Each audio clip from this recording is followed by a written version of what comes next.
आपको हमारे YouTube channel एक एन टेक में आपका तहे दिल से हार्दिक स्वागत करता हूं। मैं एक निगम, आपका दोस्त, आपका होस्ट। फ्रेंड्स, आज मैं बात करने वाला हूं क्या क्या रिसोर्सेज की ज़रूरत पड़ती है हमारे प्रॉपर इंटरनेट कनेक्टिविटी को प्रदान करने के लिए, और क्या क्या ज़रूरत पड़ती है हमें इंटरनेट कनेक्शन को लेने के लिए। तो सबसे पहले हम शुरुआत करते हैं ISP से, यानी कि इंटरनेट सर्विस प्रोवाइडर से। इंटरनेट सर्विस प्रोवाइडर वो प्रोवाइडर्स होते हैं जो कि इंटरनेट के कनेक्शन को हमें प्रोवाइड करते हैं हमारे घर पर, हमारे ऑफिस पर, हमारे कॉलेजेस में, हमारे इंस्टीट्यूशनल एरियाज़ में, या हमारे फैक्ट्रीज़ के एरियाज़ में। ISP के अलग अलग पैकेजेस होते हैं। उन पैकेजेस को सिलेक्शन करके वो हमें उन पैकेज के अनुसार कनेक्शन को प्रोवाइड करते हैं, यानी कि इंटरनेट कनेक्टिविटी को की स्पीड उन्हीं पैकेजेस के अनुसार हमें प्रोवाइड की जाती है जिनका हम शुल्क दे रहे हैं। इंटरनेट कनेक्शन एक ऐसा कनेक्शन है जहाँ पे हम ये देखते हैं कि हमारी स्पीड डिपेंड कितनी कर रही है, यानी कि हम अगर कोई पैकेज दे रहे, मान लीजिए हमने 100 ये ले रखा है कि 100 MB हमारा यहाँ पे आना चाहिए, 100 Mbps की स्पीड। तो अगर हमने पैकेज ले रखा है 100 Mbps का, तो हमें 100 Mbps की स्पीड देता है।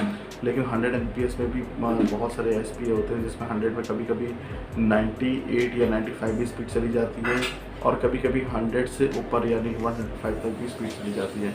तो यहाँ पे स्पीड का क्या होता है, अपलोडिंग और डाउनलोडिंग में जो है फ्लक्चुएशन होता है। वो भी क्यों होता है मैं आपको बता दूं, क्योंकि जब एक ही कनेक्शन के द्वारा कई डिवाइसेस कनेक्ट हो जाते हैं और वो वर्किंग पर होती हैं, तो इसकी जो इम्पैक्ट पड़ता है उसकी स्पीड पर इम्पैक्ट पड़ता है, और डिपेंड करता है कि किस टाइम पे आप इंटरनेट कनेक्शन सबसे ज़्यादा यूज़ कर रहे हैं। और ये भी डिपेंड करता है कि नंबर ऑफ़ कनेक्शंस कितने हैं, मतलब एक कनेक्शन से कितने कनेक्शंस को यूज़ कर रहे हैं। फिर हम बात करते हैं ISP के बारे में। इंटरनेट सर्विस प्रोवाइडर में जो दो प्रकार के होते हैं, एक होता है WAN फैसिलिटी प्रोवाइड करते हैं, यानी कि wireless area network facility provide करते हैं, जो आपको सिम के द्वारा प्रोवाइड की जाती है, जो अपने मोबाइल के द्वारा आप हॉटस्पॉट जिसे आप प्रोवाइड कर सकते हैं अपने सिस्टम्स में, या अपने मोबाइल में इंटरनेट कनेक्शन को यूज़ कर सकते हैं प्रीपेड या पोस्ट पेड रिचार्ज के द्वारा। दूसरा तरीका है कि आप फाइबर ऑप्टिक की कनेक्शंस को ले सकते हैं अपने घर पर, अपने ऑफिस में, या फिर जहाँ पे भी आपको वर्क करना है वहाँ पे आपको ले सकते हैं। जनरली मोदी जी ने डिजिटल इंडिया को बहुत ज़्यादा बढ़ावा दिया है, और लॉकडाउन 2020 के बाद से हम लोग को इंटरनेट की बहुत ही ज़्यादा आवश्यकता और यूज़ हमें पता चला कि हम लोग इंटरनेट हमारे लिए कितना ज़रूरी है, और हमारे लाइफ के लिए इंटरनेट की कितनी ज़्यादा अहमियत है। ये हमें लॉकडाउन के बाद से हम लोग को पता चलना स्टार्ट हो गया था। इसी वजह से बहुत सारे OTT प्लेटफॉर्म्स थे, जैसे डिज्नी हॉटस्टार, वूट, और बहुत से अदर प्लेटफॉर्म्स उनकी स्ट्रीमिंग के लिए जो है बहुत सारे लोगों ने उनके पैकेजेस को भी परचेज किया। फिलहाल हम उस बारे में बाद में बात करेंगे, लेकिन हमारा मेन जो टॉपिक है वो हमारे इंटरनेट नेटवर्किंग का है। तो आपने ISP से जो है एक इंटरनेट कनेक्शन प्रोवाइड किया। ISP क्या करता है, एक आपसे सिक्योरिटी मनी को लेता है। वो लमसम 2000 से 3000 के बीच में सिक्योरिटी मनी होती है, जहाँ पे वो आपको कुछ मीटर जो है केबल प्रोवाइड करता है, और कुछ के अलावा जो है राउटर प्रोवाइड करता है, यानी कि आपको एक पर्टिकुलर राउटर प्रोवाइड करता है। राउटर भी दो प्रकार के आते हैं, एक आता है सिंगल नेटवर्क राउटर, और दूसरा होता है dual network router. Single network वो राउटर होता है जो कि एक ही आपको अगर आप वाईफाई आप यूज़ कर रहे हैं, तो एक ही वाईफाई आपको 2.4 गीगाहर्ट्ज़ का आपको वाईफाई को प्रोवाइड करेगा, जहाँ पे आपकी स्पीड मैक्स अगर 5 Mbps से लेकर के आपकी बहुत ज़्यादा 680 Mbps तक जाती है सिंगल में।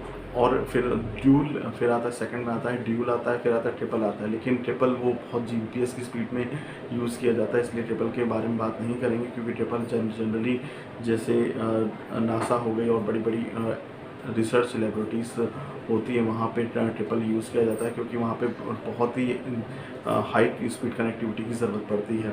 जनरली हम लोग जो है जितने भी हम लोग मिनी कंप्यूटर यूज़ कर रहे हैं, यानी कि 4 जनरेशन कंप्यूटर्स होते हैं, micro, mini, main frame, super computers. जो हम लोग मिनी कंप्यूटर्स का एरिया जो चल रहा है, हम लोग पूरा हम लोग यूज़ कर रहे हैं operating system Windows, Unix, Linux के द्वारा, तो वो हम लोग मिनी कंप्यूटर आजकल यूज़ कर रहे हैं। मिनी कंप्यूटर्स की टेक्नोलॉजी को हम लोग सबसे ज़्यादा इस्तेमाल कर रहे हैं।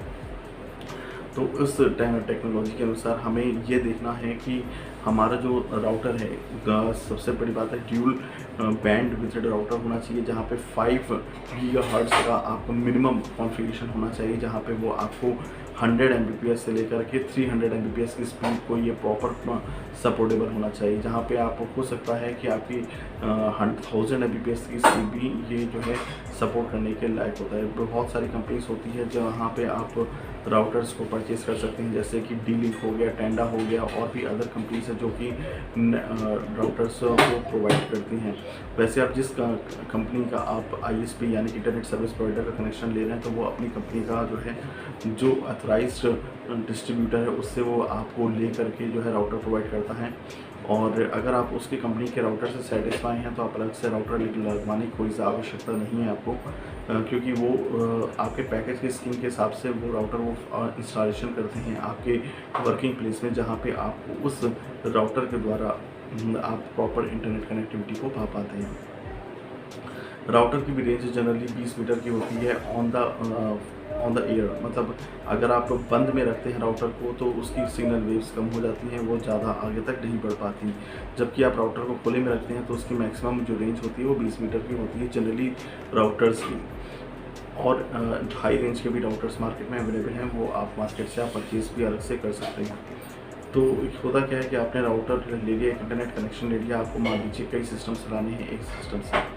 जनरली सभी की अगर हम बात करते हैं घरों के बारे में, तो लोगों के घरों में अगर जितने फैमिली मेम्बर्स हैं उन सबके मोबाइल्स होते हैं और उन सबके अलग अलग गैजेट्स भी हो सकते हैं। तो एक घर में मान लीजिए अगर 10 फैमिली मेम्बर्स भी हैं तो 10 के पास सबके अलग अलग एंड्रॉयड या एप्पल का iOS का मोबाइल ज़रूर होगा। अगर एप्पल का नहीं हो, क्योंकि एप्पल का काफ़ी एक्सपेंसिव होता है, इसलिए लोग जनरली एंड्रॉयड ही रखते हैं। तो एंड्रॉयड अगर है आपके पास तब भी आपको आप वैन से अगर फ़ोन लेते हैं यानी कि, तो उसमें 1 GB 1.5 GB का आपको पर डे के हिसाब से मिलता है। उसके बाद जो है वो ख़त्म हो जाता है। तो अगर आपके घर में वाईफाई लगा है तो जितनी देर वो लोग घर में रहते हैं तो वो वाईफाई से कनेक्ट करके हाई स्पीड का लुत्फ़ उठा सकते हैं। और आपके मान लीजिए एक कनेक्शन जो है कनेक्शन से सारे गैजेट्स चला रहे हैं, यानी कि आपने 10 मोबाइल कनेक्ट कर रखे हैं, आपने अपना लैपटॉप PC भी कनेक्ट कर रखा है। अगर आपके घर में 2-4 स्मार्ट टीवी है या 2-4 नहीं भी है, एक भी स्मार्ट टीवी है, तो वो भी आपने कनेक्शन लैन से कनेक्ट कर रखा है। एक बात हम आपको बता दें, राउटर्स 2 प्रकार से राउटर आपको जो है इंटरनेट की फैसिलिटी को, सिग्नल वेव्स को जो है आपको प्रोवाइड करता है, जिसे बोलते हैं EMF यानी कि इलेक्ट्रोमैग्नेटिक फ्रीक्वेंसीज होती हैं, जो ये राउटर जो है आपको सिग्नल्स प्रोवाइड करता है, जिन वेव्स के द्वारा उन्हें EMF बोलते हैं।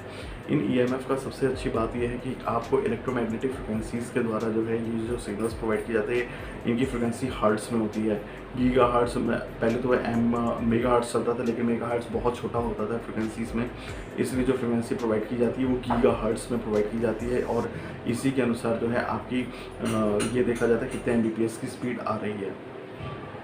तो मान लीजिए आपके घर में अगर सिस्टम में अगर आपके पास स्मार्ट टेलीविज़न है, स्मार्ट टेलीविज़न को आपने कनेक्ट कर दिया अपने टेलीविज़न को कैट केबल के द्वारा, क्योंकि आपके पास राउटर तक तो फाइबर ऑप्टिक कनेक्शन आता है, उसके बाद फाइबर नहीं निकलता है, उसके बाद कौन सा यूज़ निकलता है, कैट केबल के द्वारा जो है आप उसमें क्या RJ45 कनेक्टर के द्वारा जो है आपको कनेक्ट किया जाता है, आपके सप्लाई कनेक्ट किया जाता है। उसमें 8 वायर्स होते हैं, छोटे छोटे वायर्स होते हैं, और वो RJ45 कनेक्टर के द्वारा कनेक्ट हो जाता है।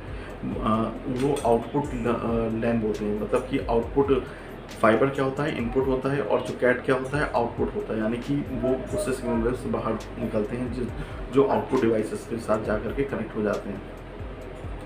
तो क्या हुआ कि आपका RJ45 कनेक्टर से कनेक्ट होकर के राउटर से गया आपके टेलीविज़न में या आपके लैपटॉप या PC में जाके कनेक्ट हो गया। अगर पूरी ये तो हमें आपको बताया घर के बारे में बता रहे हैं कि अगर घर में हैं तो उसके लिए आपको ये कर सकते हैं। अगर मान लीजिए घर में 3-4 टेलीविज़न है और 2-3 लैपटॉप या 2-3 आपके पास कंप्यूटर सिस्टम है, तो उसके लिए आप स्विचेस का भी इस्तेमाल कर सकते हैं। और अगर स्विचेस का आप ना इस्तेमाल करना चाहें तो आप जो है हब का भी इस्तेमाल कर सकते हैं। हब थोड़ा सा इकोनॉमिक पड़ता है, और उसमें भी 9 पोर्ट होते हैं, 6 पोर्ट का भी आता है, एक 9 पोर्ट का भी आता है, और उसको अपनी ज़रूरतमंद जो है आप अनुसार जो है पोर्ट में आप कनेक्शन, राउटर से पोर्ट में कनेक्शन दीजिए और पोर्ट से जो है आप आगे कनेक्शन को बढ़ा दीजिए जहाँ पे भी आपको डेस्टिनेशन तक ले जाना है। तो ये हो गया एक प्रॉपर नेटवर्किंग का एक रिसोर्स। घरों में ज़्यादातर इसी प्रकार से नेटवर्किंग होती है, बहुत हाई फाई टोपोलॉजीज़ का इस्तेमाल नहीं किया जाता, लेकिन आप कोई कमर्शियल के बिजनेस के लिए आप यूज़ कर रहे हैं तो वहाँ पे आपको टोपोलॉजीज़ का इस्तेमाल करना कंपलसरी होता है। वैसे लीनियर और बस टोपोलॉजी का इस्तेमाल करते हैं होम नेटवर्क में भी। फिर अब बात करते हैं आपके कनेक्शन हो, या फिर अब बात हुई थी वाईफाई यानी वायरलेस फिडेलिटी कम्युनिकेशन नेटवर्क। मान लीजिए आपके पास एक बड़ा घर है और जहाँ पे 3 या 4 फ्लोर हैं, तो राउटर की एक रेंज होती है जहाँ तक आप मान लीजिए आप ग्राउंड फ्लोर में राउटर लगवा रखा है और आप 3rd फ्लोर में रहते हैं, तो वहाँ तक रेंज नहीं पहुँच पाती, तो आप क्या कर सकते हैं, एक रिपीटर का इस्तेमाल कर सकते हैं। रिपीटर क्या होता है, रिपीटर एक ऐसा डिवाइस होता है जो कि राउटर की से निकली हुई आउटपुट फ्रिक्वेंसीज़ को क्या करता है, रिपीट करता है और उसके फ्रिक्वेंसीज़ को मैक्सिमाइज ऑप्टिमाइज़ करता है, यानी कि मैक्सिमम कर देता है। और वो आप जो है 3rd फ्लोर में एक रिपीटर या एक सिंगल राउटर का भी यूज़ कर सकते हैं, लगा सकते हैं। तो उसमें क्या होता है कि आप एक टेलीविज़न राउटर से चला गया, कहाँ पे टेलीविज़न में चला गया, और अगर टेलीविज़न या आपको सिस्टम नहीं रखा तो वहाँ पे सिर्फ आपने रिपीटर ही लगा दिया, वहाँ पे उसके सिग्नल्स के अनुसार जो है बहुत सारे आपके डिवाइसेस वहाँ पे भी चलने लगेंगे। तो ये बहुत ही इम्पोर्टेंट होता है आपके लिए कि अगर आप प्रॉपर इंटरनेट कनेक्टिविटी का यूज़ कर रहे हैं तो उसके लिए आपके पास प्रॉपर रिसोर्सेस होने चाहिए जिसकी वजह से आप प्रॉपर यूज़ कर सकें। तो इंटरनेट तो आजकल एक वास्ट पूल ऑफ रिसोर्सेज तो है ही, जहाँ पे आपको हर एक चीज़ का जवाब मिल जाता है, हर क्वेश्चन का जवाब आपको मिल जाता है। तो उसके लिए प्रॉपर नेटवर्किंग के लिए आपको अपने घर में इस प्रकार से आप सेटअप कर सकते हैं। इसी प्रकार से हम आपको ऑफिस के विषय में बताएंगे, लेकिन वो हम आपको टोपोलॉजी के बिहाफ पे बताएंगे। लीनियर बस topology, star topology, tree topology, hybrid topology, सभी टोपोलॉजीज़ के विषय में आपको बताएंगे वो, लेकिन ऑफिसेस और लेबोरेटरीज़ और फैक्ट्रीज एरियाज और जितने भी इंस्टीट्यूशंस होते हैं जहाँ पे ग्रुप ऑफ कंप्यूटर्स होते हैं, बहुत सारे कंप्यूटर जैसे 100, 200, 300, 400 कंप्यूटर हैं, तो उनके विषय में मैं आपको बताऊंगा वहाँ पे नेटवर्किंग कैसे कर सकते हैं, कौन सा टोपोलॉजी आपके लिए इकोनॉमिकल रहेगा, कौन सी टोपोलॉजी आपके लिए बेस्ट रहेगी उसके लिए, जहाँ पे आपको प्रॉपर स्पीड की कनेक्टिविटी मिल सके। और जो ग्रुप ऑफ शेयरिंग होती हैं इंटरनेट कनेक्टिविटी में पर्टिकुलर डिवाइस, उसे नोड बोलते हैं, NODES नोड्स। ठीक है, नोड्स माने बहुत सारे, नोड मतलब एक डिवाइस। ठीक है, चाहे वो कुछ भी हो सकता है, लैपटॉप हो सकता है, आपका PC हो सकता है, या आपका एक पर्टिकुलर जो नेटवर्किंग से जुड़ा होने वाला कोई भी कंपोनेंट हो सकता है। ठीक है, तो ये जानकारी मैंने आपको दी है आप for the home purpose. Next video जो मैं बनाऊंगा वो टोपोलॉजी के बिहाफ पे बनाऊंगा और वो लैन की प्रॉपर नेटवर्किंग के विषय में आपको टोपोलॉजी के अनुसार मैं आपको बताऊंगा। तो तब तक के लिए धन्यवाद। जय हिंद, वंदे मातरम। यदि आपको हमारा वीडियो पसंद आया हो तो हमारे चैनल को लाइक, शेयर और सब्सक्राइब ज़रूर करें।